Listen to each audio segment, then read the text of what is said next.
Pada periode ini, berbagai cabang keilmuan Islam di Indonesia awal mulanya diajarkan melalui sistem pengajaran pesantren. Cabang keilmuan Islam yang dikaji pertama-tama adalah Al-Quran, lalu setelah itu ilmu bahasa Arab seperti Nahwu dan Syarah.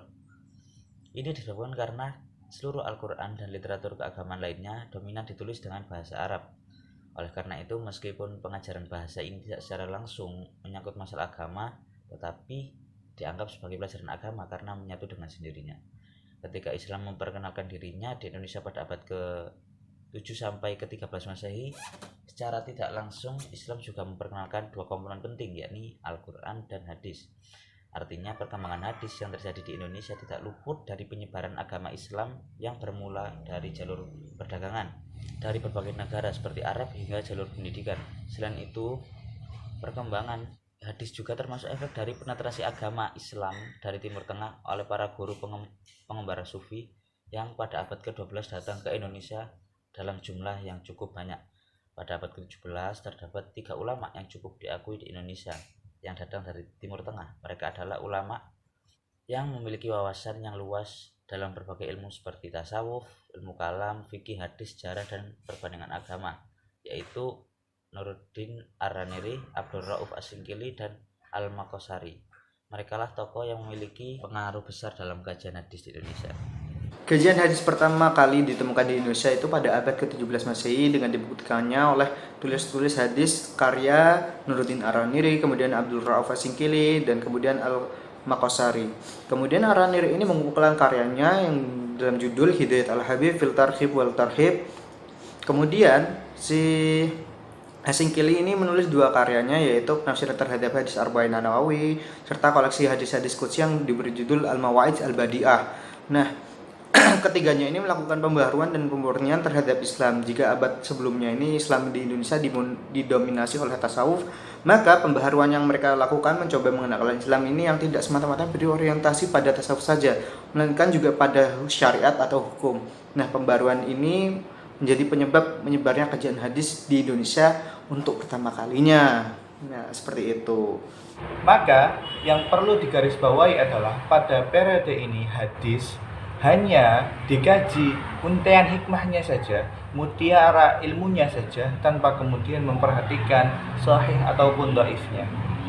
Sebagai spirit ulama-ulama pada masa itu untuk mengenalkan hadis kepada masyarakat di Indonesia, yang menjadi pertanyaan besar sampai sekarang ialah mengapa ulama-ulama hadis yang tercatat dalam sejarah pada masa itu hanya ada 3 ulama, padahal pada periode itu kajian-kajian hadis di Indonesia sudah memasuki ke pesantren. Ini sebagai tugas kita bersama untuk meneliti apakah kemudian memang ada tokoh-tokoh ulama hadis yang lain selain yang disebutkan tadi dari An-Nariri dan lain sebagainya. Kalaupun ada, apa kontribusinya terhadap kajian hadis di Indonesia. Terima kasih. Assalamualaikum warahmatullahi wabarakatuh. Materi pada makalah yang kedua yakni mengenai perkembangan kajian hadis di Indonesia pada abad ke-19 Masehi. Hadis menempati posisi sentral dalam agama Islam. Meskipun demikian, studi hadis di Indonesia merupakan mata kajian yang relatif baru. Van de Burg dalam penelitiannya menyatakan bahwa pada tahun 1886,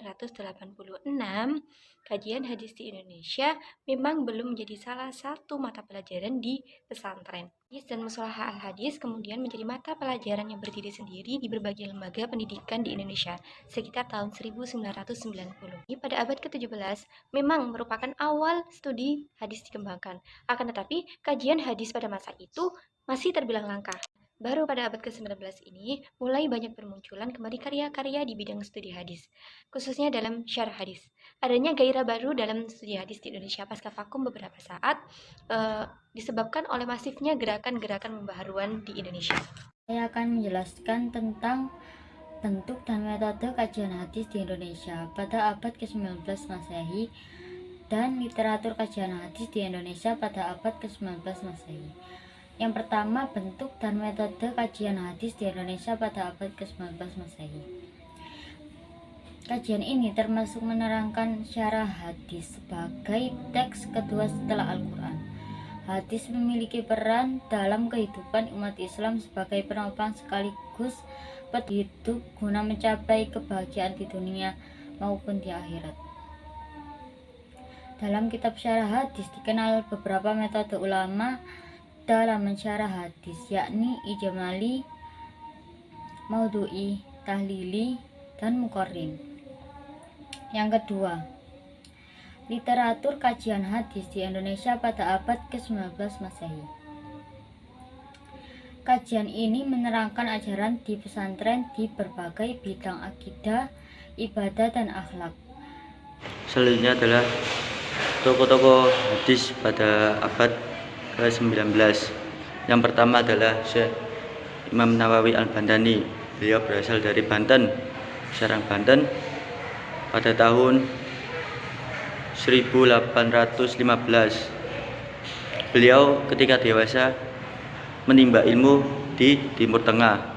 Kitab-kitab karangannya beliau salah satunya kitab hadis Tanqih Al-Qaul. Selanjutnya adalah Kiai Haji Mahfud.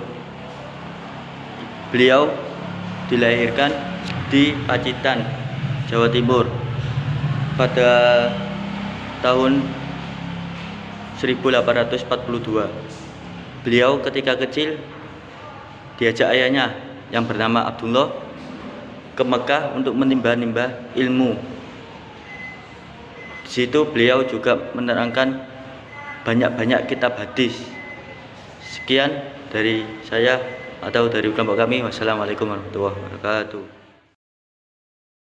Assalamualaikum warahmatullahi wabarakatuh. Kajian hadis di Indonesia pada abad ke-20 Masehi. Abad ke-20 Masehi dimulai dari tahun 1901 hingga 2000 Masehi. Kajian hadis pada abad ini tidak hanya berpacu pada penelitian mengenai matan, melainkan sudah masuk ke tekstual dan terdapat juga metodologinya. Hadis-hadis disebarkan melalui pendidikan formal seperti pesantren dan pendidikan non-formal seperti ceramah-ceramah.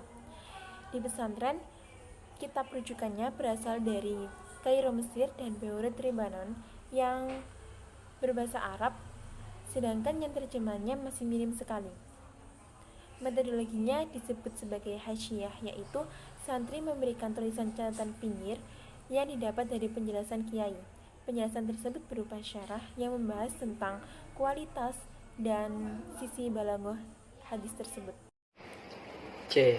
Literatur kajian hadis di Indonesia pada abad 20 Masehi dengan didatangkannya sejumlah besar kitab kuning, termasuk diantaranya kitab-kitab hadis dari Timur Tengah. Jumlah pondok pesantren di Indonesia pada tahun 1980-an ada 13 literatur matan hadis yang telah dipelajari, yang salah satunya ialah Bulughul Maram min Adillah al-Ahkam, Riyad As-Shalihin min Kalam Sayyid Al-Mursalin, ada Sahih Bukhari, ada Sahih Muslim, ada Subul As-Salam, Kadurah Al-Nasihin fi Al-Wa'ad wa Al-Irsad, ada Timqih Al-Khul Al-Hadis fi Syarah Lubam Al-Hadis. Kemudian ada Mukhtar Al-Hadis. Beberapa buku terjemah hadis, terjemah Al-Dami Al-Soleh karya Imam Bukhari oleh Zainuddin Hamidi dan kawan-kawan, serta yang lain-lain. Tokoh-tokoh hadis di Indonesia pada abad 20 Masehi beserta karyanya. Ahmad Khatib bin Abdul Latif Minangkabau, pemikiran keagamaannya yang reformis terdapat dalam 46 buah buku, namun tidak ada satupun buku khusus tentang hadis. Muhammad Mahfud bin Abdul Tirmizi, ia terkenal di Hijaz sebagai salah seorang tokoh muhadis dari Indonesia, namun buku yang terkenal hanya 4 karya. Hashim Asy'ari, beliau adalah pendiri Nahdlatul Ulama dan pendiri pesantren Jombang. Ia banyak mendidik para santrinya yang kemudian terkenal sebagai ulama besar di Indonesia. Ahmad Hasan Munawir Khalil, TM Hasywi Asyidiki, dan Abdul Qadir Hasan Bangil, mereka adalah tokoh terkenal dalam Persatuan Islam Persis.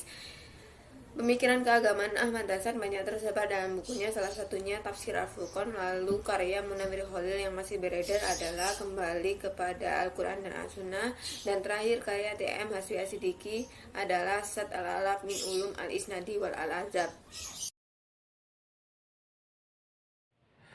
Poin pertama yaitu sejarah perkembangan kajian hadis pada abad 21.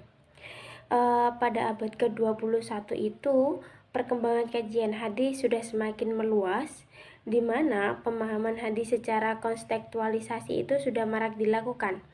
Dan arah kajian hadis tidak hanya seputar pada validitas dan otentisitas hadis saja, tetapi bagaimana memahami hadis dengan melibatkan multidisiplin ilmu pengetahuan yang nantinya agar didapatkan pemahaman yang benar-benar komprehensif.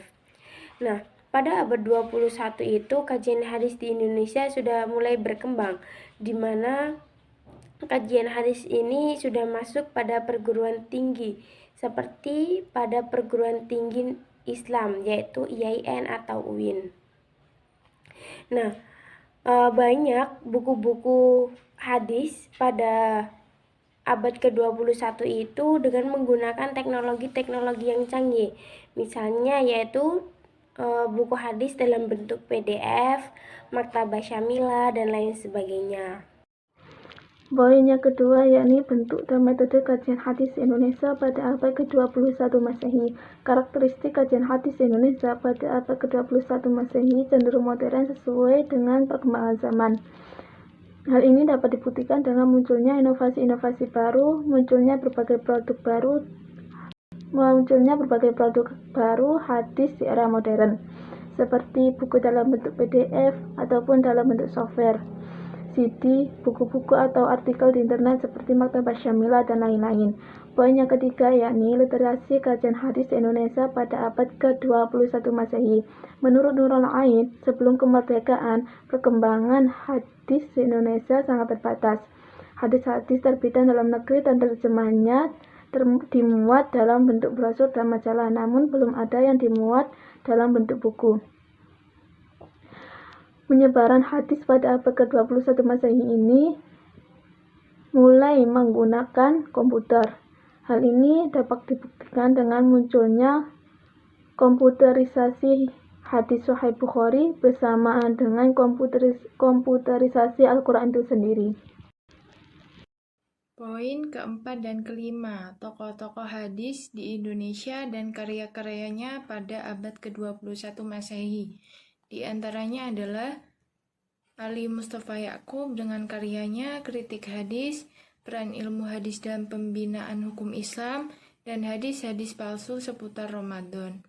Kemudian Ahmad Lutfi Fathullah dengan karyanya Hadis-hadis Keutamaan Al-Quran, Pahala dan Keutamaan Haji, Umroh, Ziarah dalam Hadis-hadis Rasulullah, dan 40 hadis Keutamaan Zikir dan Berzikir. Kemudian Muhammad Al-Fatih Surya Dilaga dengan karyanya Metodologi Syarah Hadis dan Kajian Hadis di Era Global.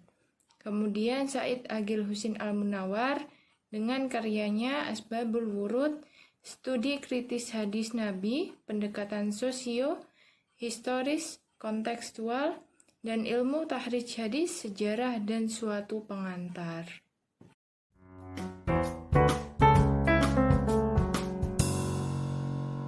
Ormas Islam Al-Wasliyah berdiri pada tanggal 30 November 1930 di Medan yang merupakan perluasan dari Himpunan Debating Club.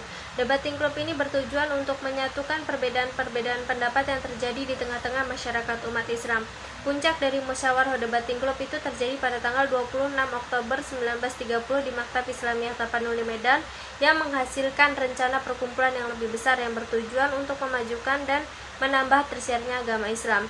Syekh Muhammad Yunus diminta untuk memberi nama organisasi. Beliau mengatakan, menurut saya kita namakan perkumpulan itu dengan Al-Jamiatul Wasliyah. Maktab Islamiyah Tapanuli Medan berdiri pada tahun 1918 yang mengajarkan hadis dan mustalah hadis. Lalu Ormas Islam Al-Wasliyah mengadopsi kurikulum Maktab Islamiyah Tapanuli. Pada periode ini, Ormas Islam Al-Wasliyah sendiri meyakini hadis sebagai sumber ajaran kedua dari Islam. Dalam memahami hadis dikenal dengan pemahaman tekstual, yang artinya metode yang bertujuan menggali hukum dan ajaran yang terkandung dalam teks hadis semata, tanpa menghubungkan dengan kondisi yang berkaitan. Al-Wasliyah sendiri masih berpegang makna teks yang terkandung dalam riwayat Al-Bukhari. Bentuk dan metode kajian hadis Ormas Islam Al-Wasliyah. Metode para ulama-ulama Al-Wasliyah ialah memahami dan mempraktekkan pendekatan dakwah yang memberikan kesan tersendiri bagi masyarakat luas. Apa yang disampaikan oleh para ulama mempunyai nilai-nilai yang mampu memukau atau memberikan pencerahan bagi masyarakat ketika itu. Tentu lebih ditekankan dengan metode retorika yang baik pula. Perolehan prestasi Al-Wasliyah dalam aktivitas dakwah ini menjadi faktor pendorong Majelis Islam A'la Indonesia pada tahun 1941 memilih Al-Wasliyah sebagai ketua eksekutif dan diberikan wewenang untuk membentuk pusat-pusat zending Islam di seluruh Indonesia. Literatur kajian hadis Ormas Islam Al-Wasliyah secara teoritis menetapkan hadis sebagai dalil kedua setelah Al-Quran. Karakteristik pemikiran hadis Ormas Islam Al-Wasliyah yaitu ingin menghubungkan dan mempertalikan antara manusia dengan Tuhan, hubungan sesama manusia, antar suku, antar bangsa, dan lainnya. Bismillahirrahmanirrahim. Di sini saya akan menjelaskan tentang poin-poin tokoh-tokoh organisasi Al-Wasliyah. Yang mana tokoh-tokoh organisasi Al-Wasliyah ini ada 6 orang. Yang pertama yaitu Syekh Muhammad Yunus, yang kedua Syekh Abdurrahman Syihab, yang ketiga Syekh Haji Ismail Banda, yang ketiga Syekh Hasan Maksum, yang kelima yaitu Muhammad Arsyad Thalib Lubis, dan yang keenam yaitu Muhammad Ismail Lubis. Secara organisasi, Al-Wasliyah merupakan organisasi kemasyarakatan yang berakidah Islam, yang bermazhab Imam Syafi'i, serta beriktikad Ahlus Sunnah wal Jamaah. Secara teoritis, dalam pemahaman agama Islam, fatwa Al-Wasliyah menetapkan hadis sebagai dalil kedua setelah Al-Quran, sebagaimana halnya organisasi Nahdlatul Ulama. Demikian yang dapat kami sampaikan. Wassalamualaikum warahmatullahi wabarakatuh.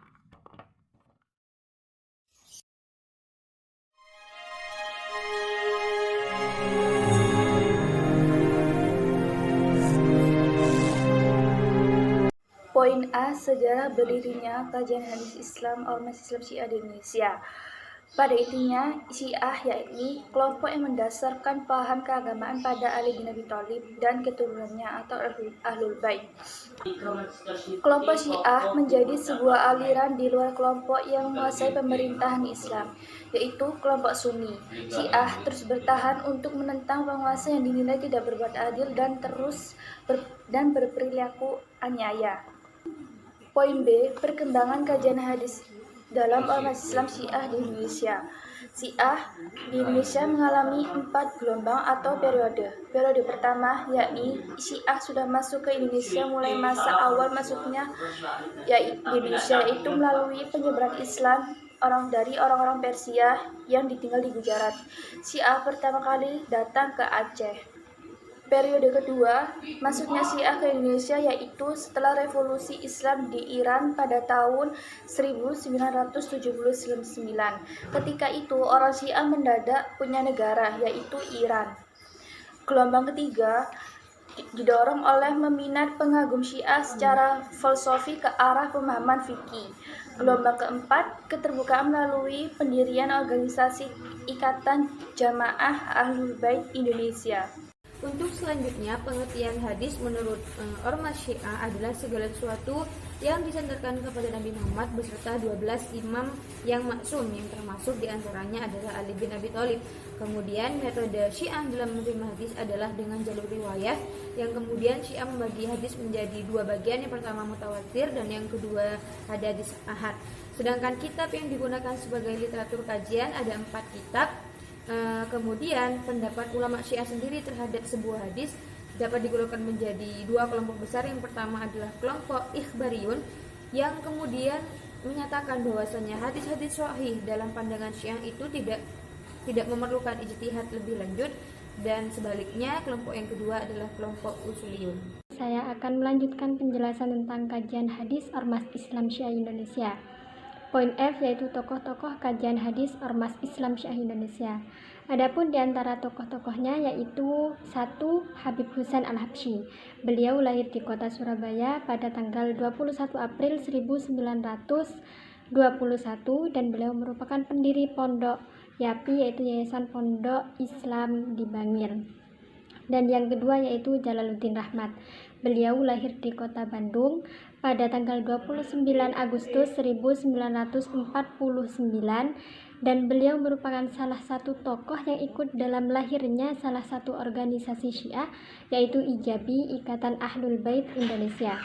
Dan yang ketiga yaitu Ahmad Barakbah. Beliau lahir di Tarim pada abad ke-11 pada tahun 1095 dan beliau merupakan pendiri Pondok Al-Hadi di Pekalongan, Jawa Tengah pada tahun 1989. Poin yang terakhir yaitu poin G, kontribusi Ormas Syiah terhadap kajian hadis di Indonesia. Kontribusi Ormas Syiah terhadap kajian hadis yaitu dengan membangun beberapa lembaga dengan menyesuaikan budaya masyarakat di Indonesia, yaitu mendirikan Yayasan YAPI yang sebelumnya sudah berdiri di Bangil dan mendirikan lembaga-lembaga lainnya seperti Al-Hujjah di Jember, Muthahirin di Bandung, dan Al-Muntazar di Jakarta, dan masih banyak lembaga-lembaga lainnya. Akan tetapi tidak hanya itu, mereka menyebarkan ide-idenya melalui media tulisan, yaitu dengan mendirikan penerbit seperti Pustaka Hidayah, Lentera, Mizan, Pustaka Zahra dan Cahaya, dan masih banyak lainnya. Mungkin hanya itu dari kelompok kami, kurang dan lebihnya. Wassalamualaikum warahmatullahi wabarakatuh. Kajian hadis dalam Ormas Islam LDII. Poin pertama, sejarah berdirinya Ormas Islam LDII. LDII berdiri pada 3 Januari 1972 di Surabaya, Jawa Timur dengan nama Yayasan Islam Yakari. Tokoh utamanya bernama Muhammad Madikal.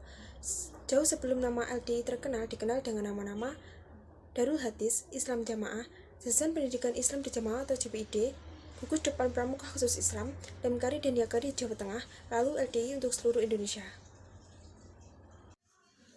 Perkembangan kajian hadis Ormas Islam LDII dimulai ketika pendiri ormas tersebut, Muhammad Madikal, mendirikan pengajian Al-Quran dan hadis setelah pulang dari Mekah.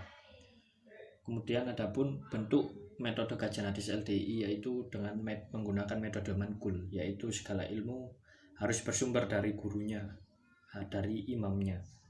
Adapun literatur kajian hadis Ormas LDII itu sama dengan ormas Islam lainnya, seperti halnya Sahih Bukhari, kitab Sahih Bukhari, Sahih Muslim, Abu Daud, dan lain sebagainya. Juga mereka juga membuat sebuah kitab per bab, seperti kitab wudhu, kitab sholat, agar memudahkan metode mankulnya tersebut.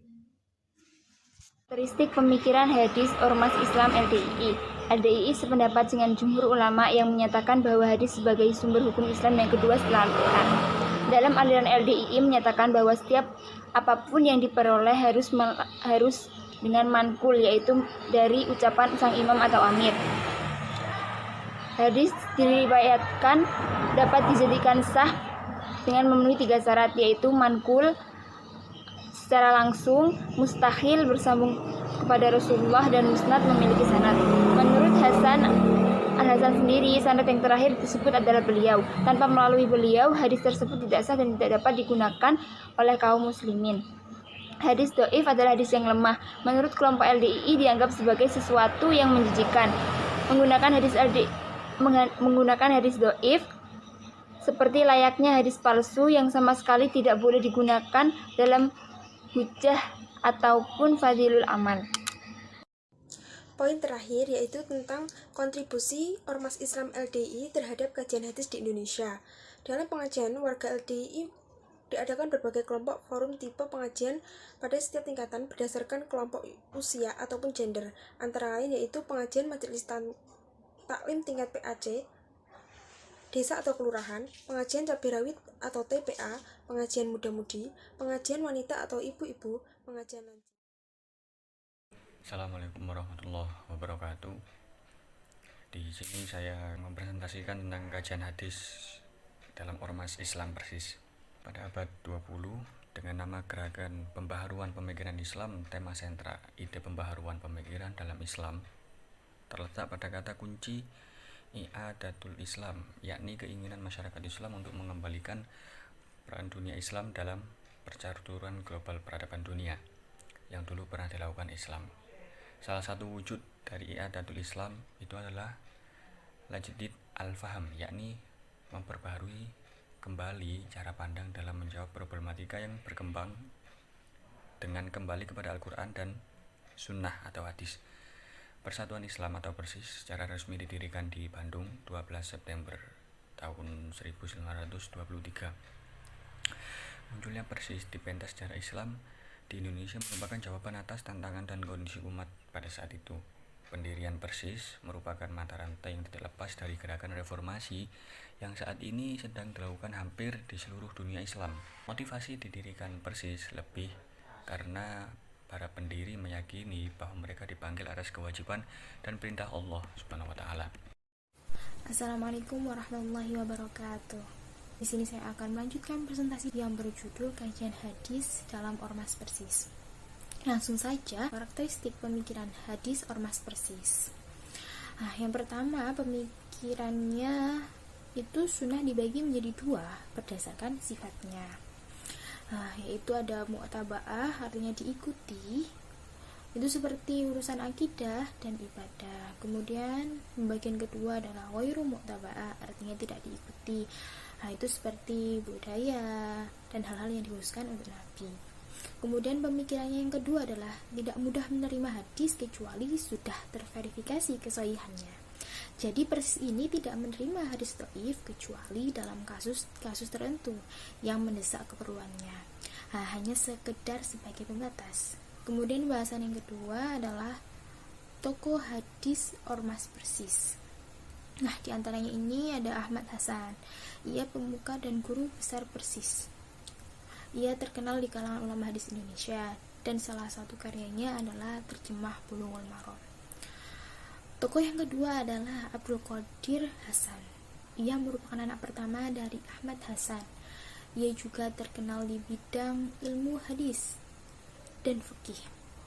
Karyanya yang monumental adalah Mustalahul Hadis yang menjadi rujukan di berbagai pesantren dan perguruan tinggi hingga sekarang. Karya lainnya yaitu Minal Wahyi, terus ada buku kata berjawab. Ini berisi berbagai soal dan jawaban mengenai ilmu hadis, dan masih banyak lagi karya-karya beliau. Kemudian bahasan ketiga adalah kontribusi PERSIS terhadap kajian hadis. Nah, di antaranya ini melalui pendidikan. PERSIS mendirikan banyak madrasah dan pesantren. Kemudian PERSIS juga menyiarkan dakwah melalui berbagai majalah yang diterbitkan oleh PERSIS. Sekian presentasi dari kelompok kami. Wassalamualaikum warahmatullahi wabarakatuh. Poin pertama yakni sejarah berdirinya Ormas Islam Nahdlatul Ulama. Organisasi NU masuk ke Indonesia pada abad ke-19 pada tanggal 31 Januari 1926 di Jombang, Jawa Timur. Berdirinya NU didorong oleh dua faktor, yakni faktor sosial dan faktor religi.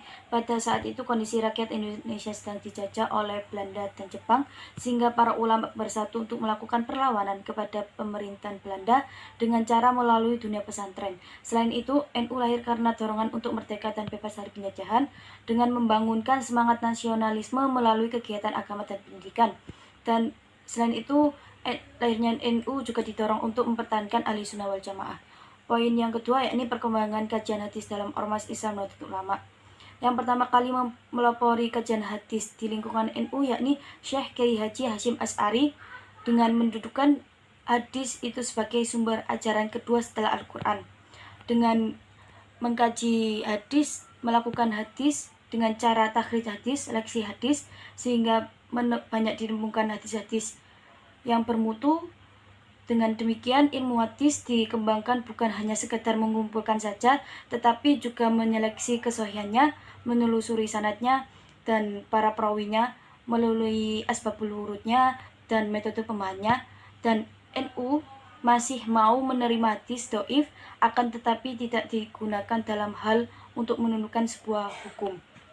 Poin yang ketiga yakni bentuk dan metode kajian hadis. NU melakukan 3 metode istinbat hukum, yakni metode khawli, metode ilhaqi, metode manhaji. Poin yang terakhir yakni literatur kajian hadis.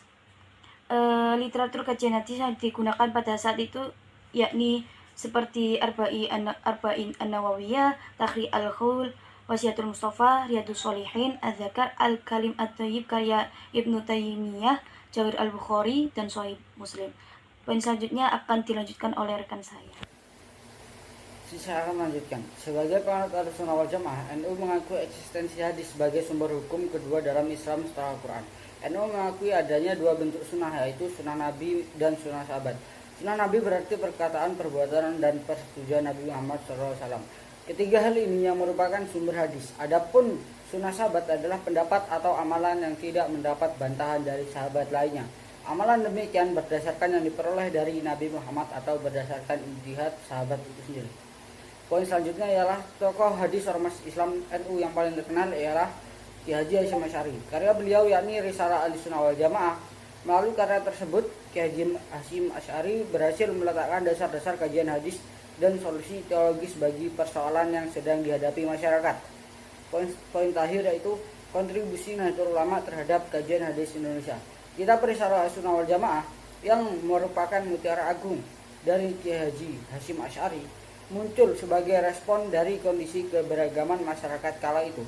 Karya tersebut sangat berpengaruh dan menjadi rujukan utama dalam kajian hadis ketika itu.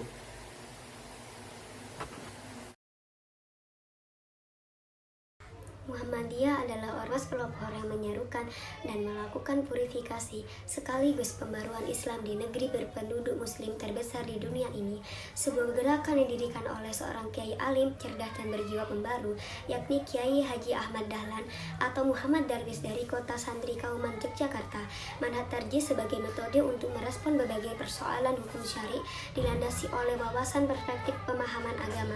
Wawasan perspektif ini menjadi karakteristik pemikiran Islam Muhammadiyah. Wawasan tarjih itu meliputi yang pertama paham agama, yang kedua tajdid, yang ketiga toleransi, yang keempat keterbukaan, yang kelima tidak berafiliasi mazhab tertentu.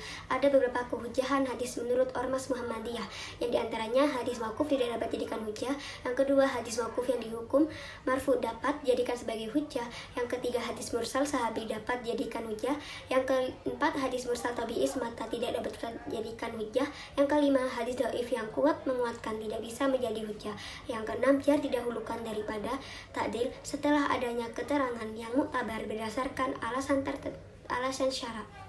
Tokoh-tokoh hadis Ormas Islam Muhammadiyah dan karya-karyanya dalam bidang hadis.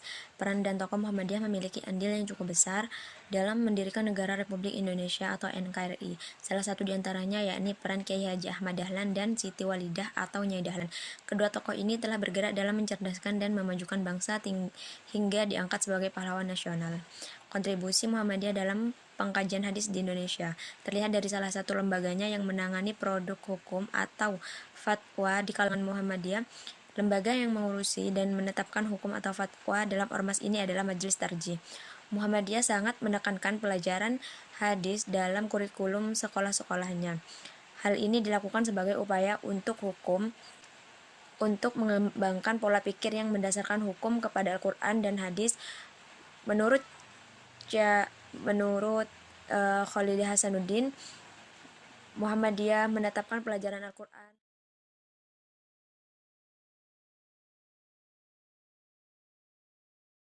Kajian hadis dalam Ormas Islam FPI. FPI berdiri pada tanggal 24 Rabiul Tsani 1419 Hijriah yang bertepatan dengan 17 Ramadan tahun 1998 oleh Muhammad Rizik Syihab di halaman Pondok Pesantren Al-Um. FPI muncul akibat menurunnya peran negara yang berdampak pada hilangnya tertib hukum di masyarakat. Banyak peraturan pemerintah yang dilanggar oleh masyarakat.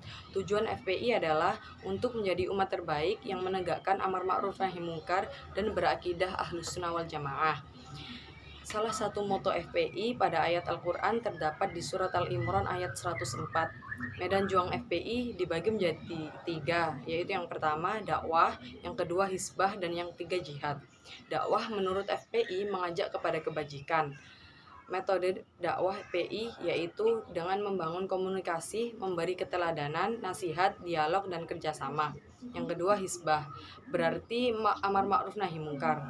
Adapun metode Amar Ma'ruf FPI dengan pengkaderan, pendidikan, kajian, dan aksi kemanusiaan.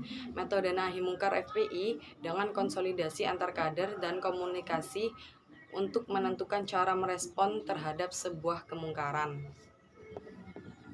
Selanjutnya yaitu literatur kajian hadis Ormas FPI, yang dimana yaitu organisasi yang sangat populer dengan Amar Ma'ruf Nahi Mungkar, yang menjadikan Amar Ma'ruf Nahi Mungkar itu sebagai eksistensi juang dan bentuk ormas.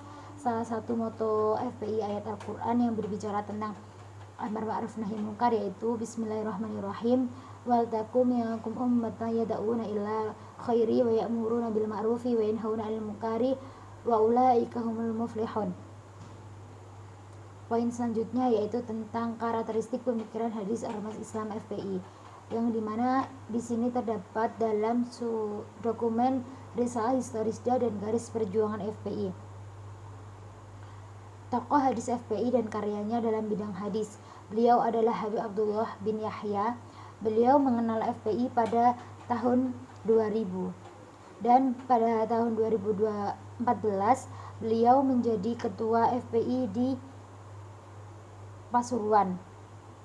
Poin terakhir yaitu kontribusi Ormas Front Pembela Islam terhadap kajian hadis di Indonesia, yang dimana di situ adzan yang semula sudah ditetapkan di dalam Al-Quran dan akan dirubah menjadi azan jihad, yang berbunyi azan jihad yaitu Hayya 'ala jihad, dengan tujuan membangkitkan semangat muslim untuk melawan para pejabat pemerintah yang dianggap zalim. Assalamualaikum warahmatullahi wabarakatuh. Saya akan presentasikan tentang HTI. Nah, Hizbut Tahrir itu didirikan oleh Syekh Taqiyuddin An-Nabhani pada tahun 1952 di Quds, Palestina. Pada saat ini, HT atau Hizbut Tahrir dipimpin oleh Syekh Atta Abdur Rostah. Nah, HT masuk ke Indonesia pada tahun 1982 sampai 1983, dan di Indonesia sendiri Hizbut Tahrir disebut dengan HTI atau Hizbut Tahrir Indonesia. HTI berkeinginan untuk mengembalikan Islam ke dalam sistem khalifah. Nah, HTI masuk ke Indonesia melalui Muhammad Mustafa dan Abdurrahman Al-Baghdadi. Para tokoh-tokoh HTI ada Taqiyuddin An-Nabhani, Syekh Ahmad Ad-Daur, Syekh Abdul Qadim Zalum, dan Syekh Atta Khalil. Poin D yaitu pembubaran HTI. HAM mencabut status Badan Hukum Ormas Hizbut Tahrir Indonesia. Dengan demikian, Hizbut Tahrir Indonesia resmi dibubarkan pemerintah. Pencabutan dilakukan sebagai tindak lanjut atas peraturan pemerintah mengganti Undang-Undang Nomor 2 Tahun 2017 yang mengubah Undang-Undang Nomor 17 Tahun 2013 tentang organisasi kemasyarakatan. Kemudian yang ketiga, karakteristik HTI di Indonesia. Sesuai namanya, HTI merupakan Partai Politik Indonesia Eksperimental. Jadi bukan merupakan ormas keagamaan seperti NU atau Muhammadiyah. Namun HTI ini yaitu anti terhadap Pancasila dan memperjuangkan khalifah sebagai alternatif sistem pemerintahannya. Kemudian kontribusi Ormas Hizbut Tahrir. Tujuan utamanya pergerakan ini adalah menegakkan syariah Islam. Oleh karena itu, segenap HTI adalah strategi untuk menegakkan syariah tersebut. Terima kasih. Wassalamualaikum. Bismillahirrahmanirrahim. Assalamualaikum warahmatullahi wabarakatuh. Di sini saya akan menjelaskan sedikit tentang perkembangan kajian hadis di pesantren tradisional dan pesantren modern. Pesantren itu biasanya kita sebut dengan pondok pesantren atau pendidikan tradisional. Mengapa demikian? Karena pendidikan Islam merupakan pendidikan tertua di Indonesia. Selanjutnya poin B yang membahas tentang bentuk dan metode kajian hadis di pesantren tradisional dan modern. Pesantren tradisional ini pada umumnya didirikan sebagai pusat dakwah dan penyebaran agama Islam di Indonesia di masa awal-awal, khususnya di masa Wali Songo. Disebut sebagai pesantren tradisional dikarenakan lembaga ini telah ada sejak ratusan tahun yang lalu dan menjadi bagian tak terpisahkan dari sistem kehidupan umat Islam. Pesantren tradisional atau biasa kita sebut dengan pesantren salaf itu senantiasa lekat dengan hasanah Islam klasik yang lazim dan dikenal dengan ajaran kitab kuningnya. Nah, kitab kuning sendiri ini menjadi sumber utama yang diaji dan dikaji dalam pesantren tradisional hingga saat ini. Ada beberapa metode yang diajarkan dalam pondok pesantren tradisional yang lazim diterapkan di pesantren adalah metode sistem pembelajaran badongan dan sorogan. Dalam sistem badongan ini, santri tidak bisa berperan aktif dan santri-santri hanya dapat mendengarkan dan menuliskan apa yang telah disampaikan oleh kiainya, dan mereka tidak diberi waktu untuk sekedar bertanya maupun berdiskusi. Jadi santri tersebut benar-benar memahami apa yang telah kiai sampaikan secara pemahamannya sendiri.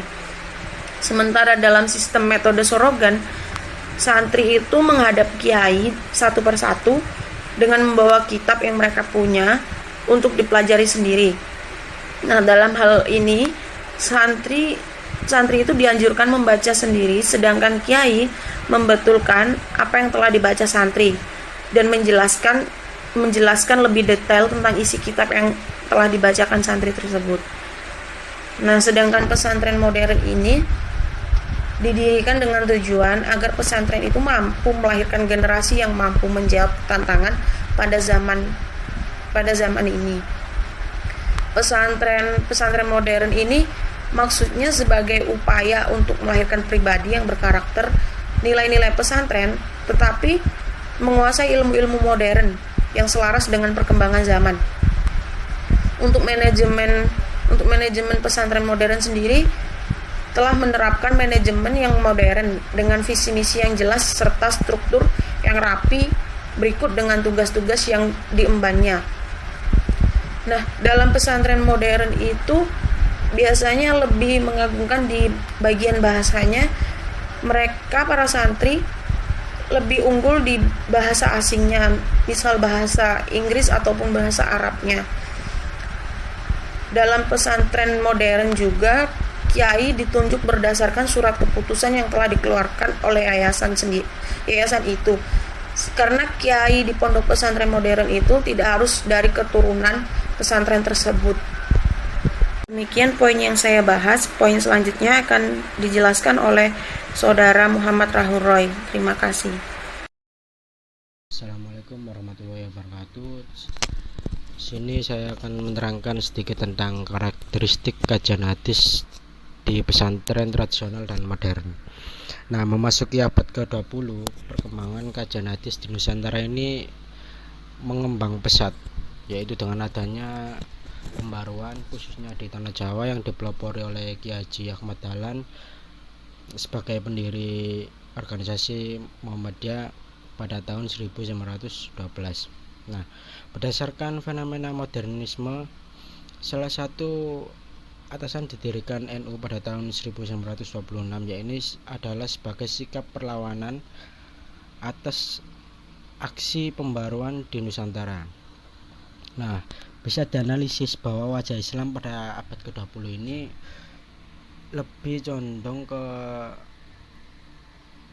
kajian hadis, yaitu dengan kajian hadis tradisional, yaitu seperti dengan mengkaji kitab-kitab salaf yang sudah ada pada abad-abad sebelumnya, seperti kitab Sahih Bukhari, Sahih Muslim, dan musnad-musnad yang lain.